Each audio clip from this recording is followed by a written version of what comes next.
விலங்குகள்ல கூட தாய் பாசம் தான். கோழி குஞ்சு பொறிச்சிருக்கு பல கலர்ல, வெள்ளை, கருப்பு, செவலை.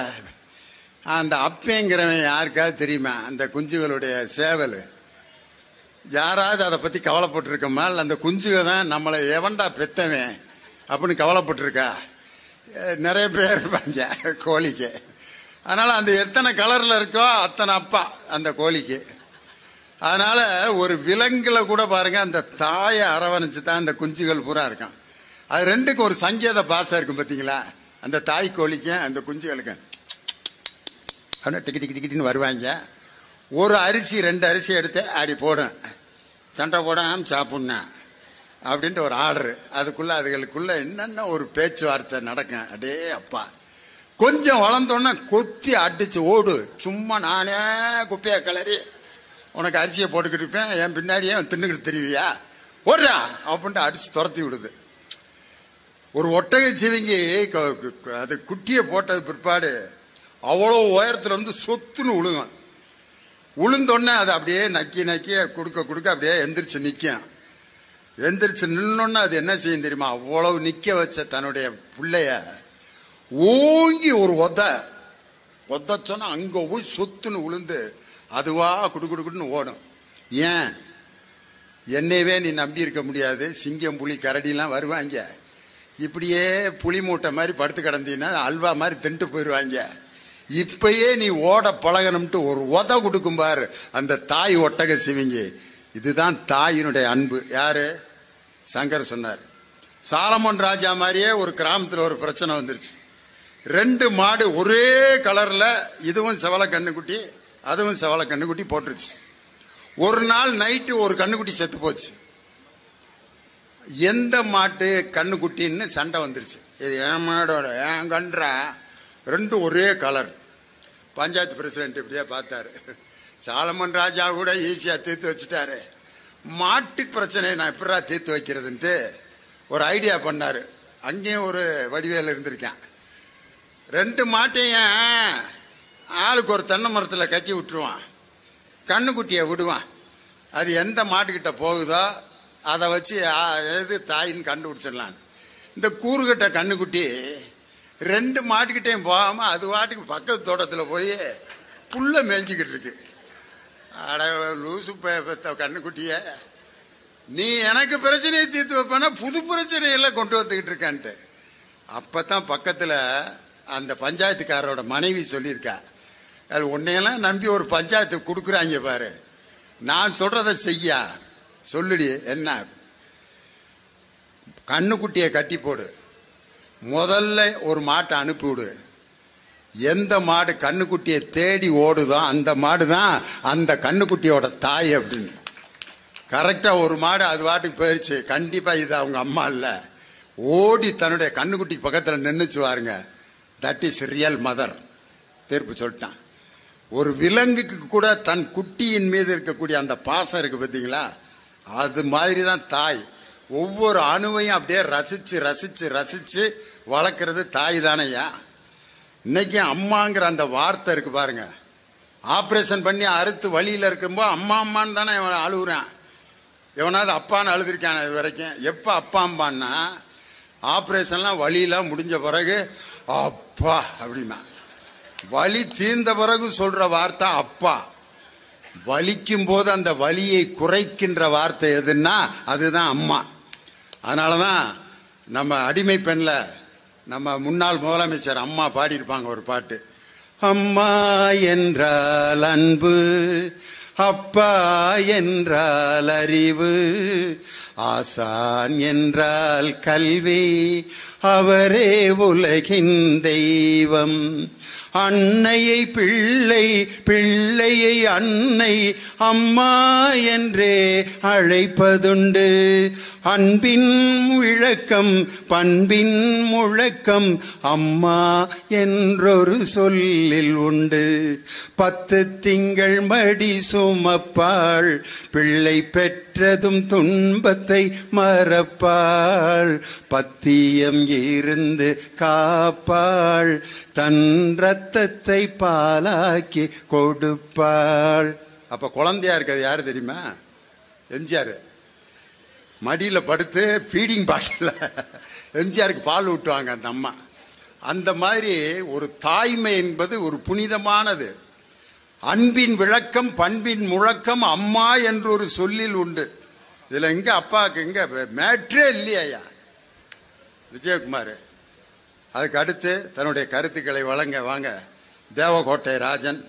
இன்னும் 3 பேப்பர் எழுதி வச்சிருக்காரு. உனக்கே 9,000 போல இருக்க. நூலகத்தில் வேலை பார்க்கிறன்றதுக்காக இப்படியா ஐயா 15 பேப்பர் எடுத்துட்டு வந்திருக்காரு. தலை குனிந்து என்னை படி, தலை குனிந்து என்னை படி, உன்னை தலை நிமிர்ந்து நடக்க வைப்பேர் என்று இந்த புத்தக திருவிழாவில் புத்தகம் நமக்கு அறைகூவல் விடுக்கிறது. அப்படிப்பட்ட அறிவு புதையலாக அறிவு களஞ்சியமாக இருக்கிற புத்தகத்தை பற்றி நானும் நூலகர் என்பதால் அந்த புத்தகத்தை பற்றி 2 வரிகளை தொட்டு தொடங்கினால் நலமாக இருக்கும் என்கிற நம்பிக்கையோடு. நீதாய வாங்கின காசுக்கு சரியான இடத்துல சரியான பாட்டை புத்தகத்தை பத்தி இந்த மேடையில அவரே எழுதி இசையமைச்சு பாடியிருக்காரு. உண்மையிலே ராஜனுக்கு எல்லாரும் ஒரு கைத்தட்டு கொடுங்க. எங்களுக்கு கூட அந்த ஐடியா வரலையா. சூப்பர், பாடு. எழுத்துக்கள் சேர்ந்தது வார்த்தைகளே, வார்த்தைகள் சேர்ந்தது புத்தகமே, புத்தகம் சேர்ந்தது நூலகமே, வாசிப்பு வாழ்க்கையில் அவசியமே.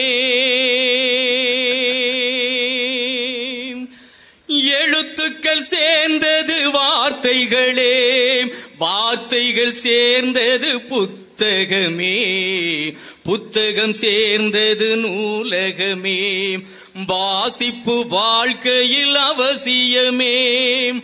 வாசிப்போம், வாசிப்பை நேசிப்போம். எழுத்துக்கள் சேர்ந்தது வார்த்தைகளே, வார்த்தைகள் சேர்ந்தது புத்தகமே, புத்தகம் சேர்ந்தது நூலகமே, வாசிப்பு வாழ்க்கையில் அவசியமே.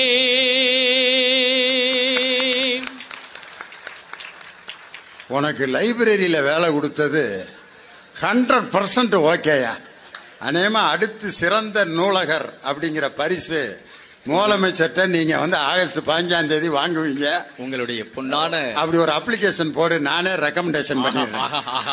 இந்த அற்புதமான அறிவு களஞ்சியம் குவிந்திருக்கிற அறிவு ஜீவிகளுக்கு மத்தியில் உங்கள் வார்த்தை எனக்கு மிகப்பெரிய அருமருந்தாக இருக்கிறது.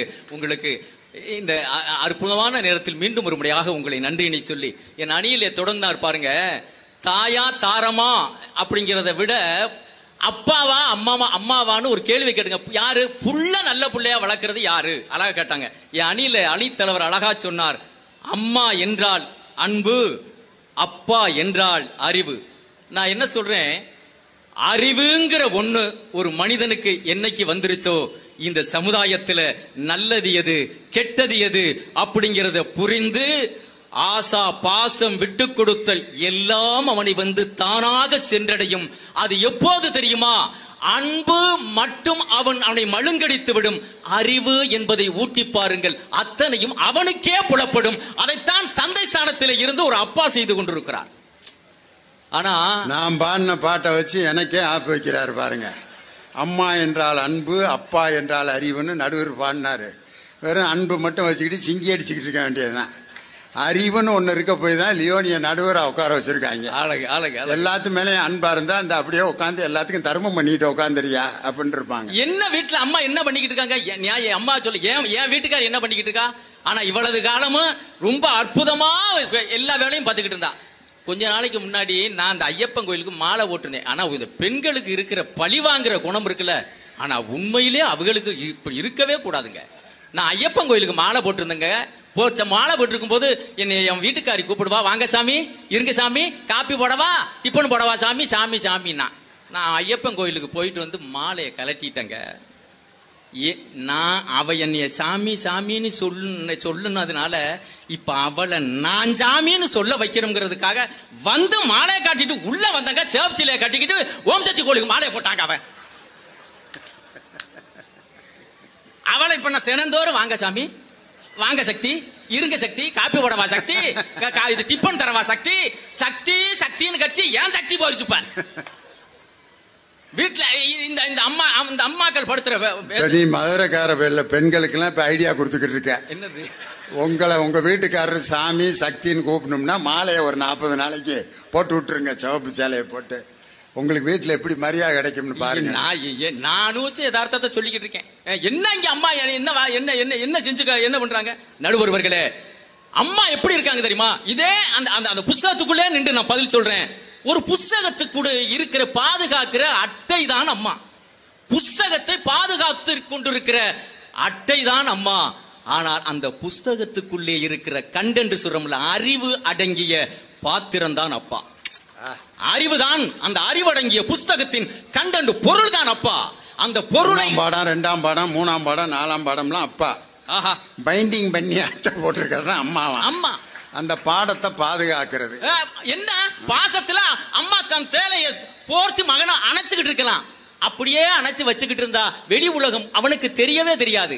அவனை விட்டு சமுதாயத்திலே பயிற்சி எடுக்க செய்வதுதான் ஒரு அப்பனுடைய கடமை. அப்பா என்றால் அன்பு, அப்பா அம்மா என்றால் அன்பு, அப்பா என்றால் அறிவு என்று அதற்குத்தான் சொன்னார்கள். அதைத்தான் சொன்னா ஒரு பாட்டுல சொல்லியிருப்பான். பாலூட்டும் அன்னை அவள் நடமாடும் தெய்வம், அறிவூட்டும் தந்தை நல் வழிகாட்டும் தலைவன், துணையாக கொண்டு நீ நடைபோடு என்று, துணையாக கொண்டு நீ நடைபோடு என்று, உருவாகும் நல்ல எதிர்காலம் ஒன்று, உருவாகும் நல்ல எதிர்காலம் ஒன்று. அப்பனுடைய அறிவுரையை கேட்டு நடந்தா தான். இந்த மாதிரி பாட்டு பூரா எழுதினது கவிஞர் வாலி தான். அம்மானா அன்பு, அப்பானா அறிவு. பல இடத்துல எழுதியிருக்காரு. அன்னையிடம் நீ அன்பை வாங்கலாம், தந்தையிடம் நீ அறிவை வாங்கலாம், இரண்டும் இருந்தால் பேரை வாங்கலாம், பேரை வாங்கினால் ஊரை வாங்கலாம். வாலிகிட்ட கேட்டேன், ஏங்க இப்படியே எழுதிருக்கீங்க? அம்மானா அன்பு, அம்மாட்ட அறிவே கிடையாதா? அப்பானா அறிவு, அப்பா அன்பாவே இருக்க மாட்டாரா? இல்ல, எனக்கு அப்படி ஒரு அப்பனே கிடைக்கல, அதனாலதான் நான் அப்படி எழுதினேன். ஏங்க இது வரைக்கும் எங்க அப்பா என்னைய சாப்பிட்டியாடான்னு ஒரு தடவை கூட பிறந்ததுல இருந்து கேட்டதே இல்லைன்றார். யாரு? கவிஞர் வாலி. என்னைய சாப்பிட்டியா, பாட்டு எழுதிட்டு வந்திருக்கிய, என்ன பாட்டியா எழுதுனன்னு கேட்கறது எங்க அம்மா தான். எங்க அப்பா இவனை போய் எழுத கூப்பிடுறாங்க பாரு, அவனை உதைக்கணும் பாரு. அதனால என்னை நேசித்தது எங்க அம்மா. அதனாலதான் என் பேனாவில் அன்னையிடம் நீ அன்பை வாங்கலாம், தந்தையிடம் நீ அறிவை வாங்கலாம்னு எழுதுனதுக்கு அதுதான் காரணம்னார். அழகு அழகு. நான் ஒன்னே ஒரு யதார்த்தமா கேட்கிறேன், தலைப்பை ஒட்டி உங்களை கேட்கிறேன். இவங்க நிறைய பேர் சொன்னாங்க தந்தை என்னங்க பெருசு, அம்மா தான் பெருசு, அம்மாவுடைய அன்பு தான் பெருசுனாங்க. உன்னே ஒரு யதார்த்தமா இங்க இருக்கிற பெண்களை பார்த்து கேட்கிறேங்க. வீட்டுல வீட்டுக்காரர் இல்ல, ஆனா அவர் இருந்தா புள்ளைய எப்படி படிக்க வைப்பாரோ, அவர் இருந்தா எப்படி பொண்ணு பார்த்து நல்ல இடத்துல சம்பந்தம் பண்ணுவாரோ, அவர் இருந்தா வீட்டுக்கு எந்த பாதுகாப்பு கிடைக்குமோ அத்தனையும் அவர் இல்லாத போதும் அதை நான் சரியாக செய்து விடுவேன், அவர் தேவையில்லை என்று சொல்லுகிற பெண்கள் இந்த கூட்டத்தில் எத்தனை பேர் கை தூக்குங்க பாப்போம். யதார்த்தமா கேட்கிறேன், முடியுமா? ஒரு தந்தை செய்கிற இந்த காரியங்களை அந்த இடத்தில் இருந்து ஒரு அம்மா செய்துவிட முடியுமா? அன்பால் அரவணைக்க முடியும். அப்பா செய்கிற அத்தனை காரியங்களையும் யாராலும் யதார்த்தமாக செய்து முடியாதுங்க. ஒண்ணு இல்ல, ஒரு பையன் ஓட்டப்பந்தயத்துல 100 மீட்டர் ஓட்டத்துல ஓட அனுப்ப அவன் ரெடியா நிக்கிறான். அப்பா போய் சொன்னாருங்க, டேய் 100 மீட்டர் ஓட்டம் எப்படி தொடங்கணும் தெரியுமா? 100 மீட்டருக்கு தொடக்கம்தான் அஸ்திவாரம், ரொம்ப கவனமா இருக்கணும். 1 2 3 சொன்ன உடனே நீ தொடக்கத்தில் எடுக்கிறா பாரு வேகம், அதுதான் உன்னை முதலிடத்திலே கொண்டே சேர்க்கும், அப்போதுதான் நீ முதலிடம் பெறுவாய் என்று அப்பா அறிவுரை சொன்னார். அம்மா அங்க இருந்து வந்துச்சு பக்கத்துல, பையனை கூப்பிடு வந்துரு, அவசரப்படாதரா, பார்த்து பாதுகாப்பா மெதுவா ஓடு. எங்க 100 மீட்டர்ல. நான் உங்கள்ட்ட யதார்த்தமா கேட்கிறேன், அப்பா செய்கிற அறிவுரை என்ன தெரியுமா? இவன் ஓடி முன் பரிசு வாங்கினான்னா அப்பா சொன்ன அறிவுரை எதுக்கு பயன்படும் தெரியுமா? இவன் போர்ஸ் கோட்டாவில் வேலை வாங்கி போடலாம், அவனுடைய எதிர்காலம் ஒளிமயமாக இருக்கும். இவன் முதலிடத்திலே வந்துட்டான்னா, அப்பா சொன்ன அறிவுரையை கேட்டு முதலிடத்திலே வந்துட்டான்னா, ஸ்போர்ட்ஸ் கோட்டாவில் அவன் வேலை வாங்கி எதிர்காலம் நல்ல பிள்ளையாக மாறுவான். அம்மா சொன்ன அறிவுரையை கேட்டா பொரோட்டா கடையில கூட வேலை வாங்க முடியாது. இது யதார்த்தம்ங்க. இதுதான் யதார்த்தம். என்ன தெரியுமா, ஒரு அருமை, எங்க வீட்டுக்கு அம்மா கோலம் ஒழுங்கா போடுவா, நேரம் வேற இல்ல, கோலம் ஒழுங்கா போடுவான்னு நினைக்க யூடியூப்பை பார்த்து ஒரு கோலம் போடுறோம்ட்டு நேத்து முந்தா நாள் யூடியூப்பை பார்த்துட்டா புள்ளி வச்சுட்டாங்க. எங்க வீட்டுக்கு 10க்கு 10 நல்ல 100 சதுரடி. என்னடா போய் 3/4 மணி நேரம் ஆச்சு, ஆளை காணா, என்னடா என்னமாடா கோலம் போடுறான்னு உள்ள பாக்குறேன், போய் வச்சுட்டானே வாச பூரா புள்ளியா, 100 சதுரடிக்கும் புள்ளிய வச்சுட்டா. நான் போய் எட்டி பார்க்கிறேன், அப்பதான் புள்ளி வச்சே முடிச்சா. இப்ப கம்பியை இழுக்கிறதுக்காக இப்படி போட்டு இப்படி இழுத்துக்கிட்டு ஒரு 4-5 புள்ளிய 10 புள்ளியத்தான் இணைச்சிருப்பான். செல்லு சுவிட்ச் ஆஃப் ஆகி போச்சு. என்ன பண்ணுவான்னு பார்க்கறான்னு உத்து பாத்துக்கிட்டு இருக்கிறேன். இவளுக்கு எங்க தொடங்கி எங்க முடிக்கிறதுன்னு தெரியல.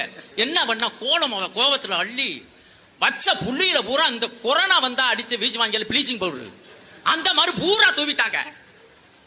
தூவிட்டு உள்ள வெளியில வந்துட்டா ரோட்ல ஒரு ஊரம் பேசி போட. நேத்து வரைக்கும் ராஜன் வீட்டுல எல்லாரும் நல்லா தான் இருந்தாங்க, திடீர்னு கொரோனா வந்துருச்சு வளர்க்க. உண்மையில ஒரு ஆள் இதை கன்ஃபார்ம் பண்ணி விட்டாரு. கொஞ்ச நேரம் கதவை திறக்கிறேன், உள்ள டிஃபன் பார்சல் தொங்குதுன்னு என் கதவுல. நான் வெளியில போய் டிஃபன் வாங்க கூடாதான், வெளியில வரப்படாதான். வாழ்க்கை எவ்வளவு யதார்த்தங்களை எவ்வளவு சிக்கலா இருக்கு. அருமையாக சொன்னார்கள் பாருங்க. அப்பான்னா யார் தெரியுமா? அப்பாவுடைய அப்பாவுடைய அன்புக்கு, அப்பாவுடைய பாதுகாப்புக்கு ஈடே இல்லை. அப்பான்னா யாரு? அப்பான்னா வீரம், அப்பான்னா பாதுகாப்பு, அப்பான்னா நம்பிக்கைங்க. அப்பான்னா நம்பிக்கை. இதை புரிந்து கொண்ட ஒரு மனிதன் சொன்னா, அப்பா நீ யார் தெரியுமா? உன் அன்பை யாரும் புரிஞ்சுக்கிறலப்பா. உன்னைய அப்படியே நீ எதையுமே வெளிக்காட்டுறதில்ல, எந்த தியாகத்தையும் சொல்லி காட்டுறதில்ல, உன்னையும் சொல்லி காட்டுபவள் அம்மா. சொல்லாமலே குடும்பத்துக்காக தியாகம் செய்வன் தான் தந்தை என்கிற அப்பன். அதை புரிஞ்சு கொண்ட ஒரு மயன் சொன்ன அப்பா பத்தி என்ன? அப்பாவும் அன்புக்கு ஈடாகும் ஆகாசம், அப்பாவும் தியாகத்தை மிஞ்சிடுமா தாய்ப்பாசம், ஓடும் ரத்தம் நாடி நரம்பெல்லாம் ஓ வாசம், ஓ வேர்வ துளிதாப்பா நாம் படிக்கும் இதிகாசம். உன்னை விட பூமி இல்ல, உன்னை மிஞ்ச சாமி இல்ல, சொல்ல வார்த்தை ஏதும் இல்லவோ, சொல்ல விட வேதம் இல்ல, கண்டிக்கும் உன்னோட அன்புக்கு முன்னால கடவுளும் கூட நிகரில்ல. அப்பா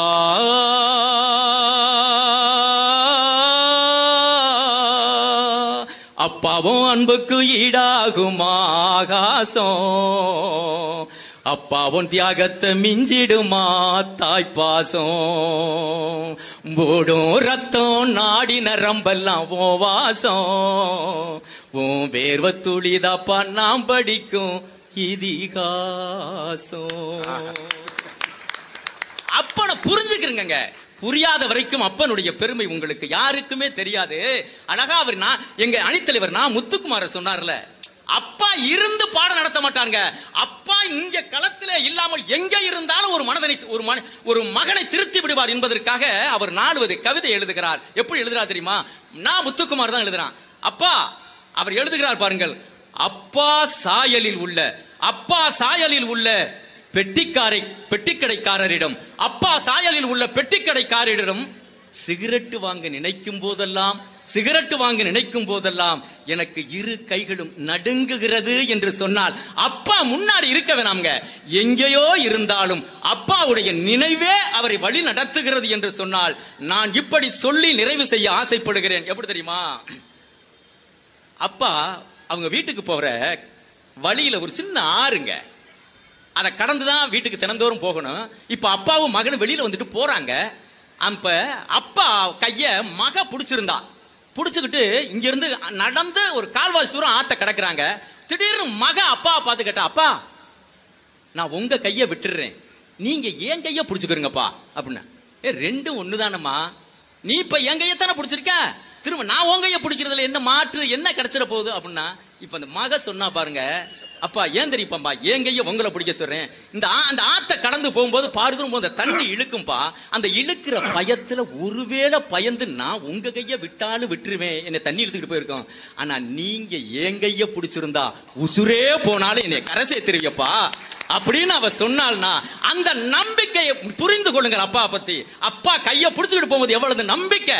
அவதான் சொன்னா, எப்படின்னா அழகா சொன்னா பாருங்க, அப்பா கைய புடிச்சு நடந்தா தெரு அழகாக மாறும், அவர் ஆசைப்பட்டு கொஞ்சும் போது அவர் மீச முடிக்கீரும், பார்க்கத்தாளு கொஞ்சம் அழுக்காக இருப்பாரு, பச்சை புள்ள போலத்தான் எங்கள் அப்பா சிரிப்பாரு, அப்பா கைய புடிச்சு நடந்தா தெரு அழகாக மாறும், அவர் ஆசைப்பட்டு கொஞ்சும் போது அவர் மீச முடிக்கீரும்.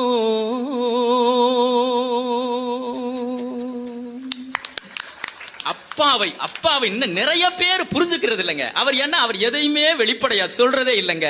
ஆனா ஐயா நடுவர் அவர்கள் மறுபடியும் எனக்கும் அந்த வாசகத்தை திருப்பி சொல்லுவதற்கு முன் மீண்டும் அவர்களை மன்னிப்பு கேட்டு ஒரு சின்ன செய்தியை சொல்லி நான் நிறைவு செய்கிறேன். சொல்லிடுறேன், தட்ட போனேன் பாத்துட்டாரு, சுதாரிச்சுட்டு இப்ப அடுத்த ஒரு பாயிண்ட் வேலை தானையா உங்க அணிக்குன்னு கேட்டப்படாதுங்கிறதுக்காக ஒன்னே ஒண்ணு சொல்கிறேன். அப்பா ஒரு பிள்ளையை எப்படி வளர்த்திருக்கிறார், எப்படி நம்பிக்கையை ஊட்டியிருக்கிறார், எவ்வளவு தைரியத்தை கொடுத்திருக்கிறார், இந்த சமுதாயத்தை போடா சந்திச்சு பாடுறான்னு எப்படி மகனை இந்த சமுதாயத்திற்கு அப்பன் அனுப்பி இருக்கிறார் என்பதற்காக ஒரு செய்திக்காக தெரிஞ்ச செய்திதான் இருந்தாலும் உங்களுக்கு சொல்லுகிறேன். ஆபிரகாம் லிங்கன் அமெரிக்காவுடைய ஜனாதிபதியா வந்துட்டு வெள்ளை மாளிகையிலே தன்னுடைய கன்னி பேச்சை தொடங்குகிறார். பல ஆயிரம் மக்களுக்கு மத்தியிலே கன்னி பேச்சை தொடங்குகிறார். அற்புதமான பேச்சு. பேசி முடித்து விட்டு இறங்க போகிறார். ஒரு வெள்ளைக்காரர் பின்னாடி இருந்து எழுந்து சொன்னார், ஆபிரகாம் லிங்கன், நீங்கள் அமெரிக்காவினுடைய ஜனாதிபதி, அற்புதமான உரை, உங்களுடைய பேச்சு நானும் ரசித்தேன். ஆனால் ஒன்றை நினைவு வைத்துக் கொள்ளுங்கள், நான் காலிலே அணிந்திருக்கிற ஷூ உங்க அப்பா தைத்து கொடுத்தது என்று ஆபிரகாம் லிங்கனை பார்த்து சொன்னார். இவர் என்ன சொல்ல வருகிறார் தெரியுமா? டேய், நீ அமெரிக்காவுக்கு அதிபதியா இருக்கலாம்டா, அதிபரா இருக்கலாம், ஆனா நீ யார் தெரியுமா? ஒரு செருப்பு தைக்கிறனுடைய மகன் அப்படின்னு சொல்லாமல் சொல்லிட்டு வெள்ளைக்காரர் அங்கே உட்கார்ந்தார். வேறொருத்தரா என்ன பண்ணிருப்பாங்க தெரியுமா? ஏன்னா எல்லா பவரும் அவர்கிட்ட இருக்கு, ஆபிரகாம் லிங்கன் கிட்ட இருக்குங்க. உடனே அரெஸ்ட் பண்ணலாம், தூக்குல போடலாம், ஏதாவது தண்டனை கொடுக்கலாம். ஆனா புன்முறுவலோடு எந்திரிச்சு எதிர்கொண்டு சொன்னார். அந்த பிள்ளை சொன்னார், நல்ல தகப்பனால் வளர்க்கப்பட்ட அந்த பிள்ளை அந்த கேள்வியை எதிர்நோக்குகிறார் என்று சொன்னார். நீங்கள் சொல்வது உண்மைதான், நீங்கள் சொல்வது 100% உண்மை, நான் ஏற்றுக்கொள்ளுகிறேன். என் அப்பா இறந்து, ஒன்றை கவனித்துக் கொள்ளுங்கள், என் அப்பா இறந்து 15 வருடங்கள் ஆகிவிட்டது, என் தந்தை இறந்து 15 வருடங்கள் ஆகிவிட்டது. ஆனால் அவர் தைத்து கொடுத்த ஷூ இன்னும் உங்கள் காலிலே இருக்கிறது என்று சொன்னால், என் அப்பன் செய்த தொழிலை எவ்வளவு நேசித்து உண்மையாக செய்திருக்கிறார். அப்படி என்று ஆபிரகாம் லிங்கன் சொன்னான். சொல்லிவிட்டு இன்னும் ஒன்றையும் சொன்னான், என் அப்பா தைத்து கொடுத்த இந்த செருப்பு ஷூ கண்டிப்பாக பழுது வராது. ஒருவேளை பழுது வந்தால் அந்த செருப்பை ஷூவை என்னிடம் கொண்டு வாருங்கள். ஏன் தெரியுமா? என் அப்பா செருப்பு தைக்கவும் சொல்லிக் கொடுத்திருக்கிறார். இந்த தேசத்தை ஆள்வது எப்படி என்றும் என் அப்பா சொல்லிக் கொடுத்திருக்கிறார். அந்த அறிவுரையை தந்த என் அப்பா இல்லாமல் இருக்கலாம், அவர் எனக்கு ஊட்டி விட்ட தைரியமும் அறிவுரையும் நிர்வாக திறமையும் என் கூடவே இருக்கிறது. நீங்கள் எழுந்து சொல்வதற்காக உங்களுக்கு நன்றி சொல்லுகிறேன் என்று சொல்லிவிட்டு அப்பனுடைய அறிவையும் தைரியத்தையும் அவர் காட்டிய வழியையும் உயர்த்தி பிடிக்கிற மகனும் இருக்கிறார்கள். மரத்துடைய கிளை உங்களுக்கு தெரிகிறது, அது அம்மா. வெளியிலே காய்க்கும் பூக்கும் பழுக்கும், அது அம்மா. ஆனா ஒன்றுமே தெரியாமல் இந்த உலகத்தையும் குடும்பத்தையும் தாங்கி பிடிக்கிற வேறாக அப்பன் இருக்கிறான். அவரை உங்களுக்கு தெரியாது, அவருடைய அருமையை சுவாசித்து பாருங்கள். அதுதான் நிச்சயமாக சமுதாயத்திற்கும் ஒரு நல்ல பிள்ளையை இந்த சமுதாயத்திற்கு தர கண்டிப்பாக அப்பாவுடைய சப்போர்ட்டும் அறிவுரையும் தான் தேவைப்படும் என்று சொல்லி தந்த வாய்ப்புக்கு நன்றி கூறி பிரியா விடைபெறுகிறேன். அன்புடன் ராஜன். தேவகோட்டை ராஜன் பட்டிமன்றத்தை இப்ப பாட்டனி தாவரவியல் பட்டிமன்றமா மாத்தி விட்டார். ஒரு தாவரம் சிறப்பாக வளர்வதற்கு பெரிதும் தேவை மேலே இருக்கும் பூக்களும் கனிகளுமா